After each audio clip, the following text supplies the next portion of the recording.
ఈ కార్ కేసుపై తెలంగాణ హైకోర్టులో విచారణ వాయిదా పడింది. కేటీఆర్ దాఖలు చేసిన క్వాష్ పిటిషన్ పై విచారణ వాయిదా వేసింది న్యాయస్థానం. వచ్చే మంగళవారానికి విచారణ వాయిదా వేసింది తెలంగాణ హైకోర్టు.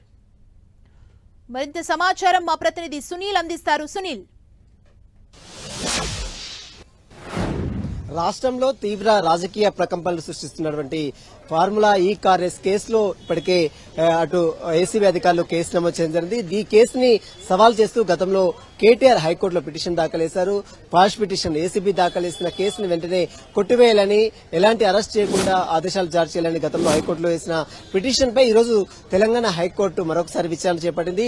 ఈ నెల 31వ తేదీ వరకు కేటీఆర్ పై ఎలాంటి చర్యలు తీసుకోవద్దని, అంటే గతంలో 30 తేదీ వరకే ఉంది, కానీ ఈ రోజు ఒక రోజు ఎగస్ట్రా, అంటే ఈ నెల 31వ తేదీ వరకు కేటీఆర్ పై ఎలాంటి చర్యలు తీసుకోవద్దంటూ కూడా హైకోర్టు ఆదేశాలు జారీ చేసింది. మరోవైపు ఏసీబీ అధికారులు కూడా ఈ కేసు సంబంధించిన కౌంటర్ కూడా దాఖలు చేయడం హైకోర్టులో. కౌంటర్ లో అనేక అంశాలు కూడా పొందుపరిచారు. మరోవైపు గతంలో హైకోర్టు ఇచ్చినటువంటి ఏదైతే మధ్యంతరం ఎలాంటి చర్యలు తీసుకోవద్దని చెప్పిందో దాన్ని ఎత్తివేయాలంటూ కూడా హైకోర్టుకు అటు ఏసీబీ అధికారులు ఒక కౌంటర్ ని కూడా దాఖలు చేశారు. మరోవైపు దీనికి సంబంధించిన దాంట్లో ఈ నెల మంగళవారం, వచ్చే మంగళవారం ఈ నెల 31వ తేదీన మరొకసారి ఈ పిటిషన్ పై విచారించే అవకాశం ఉంది.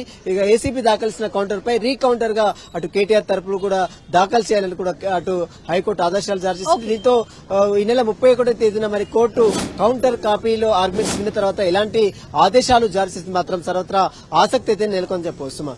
Thank you Sunil.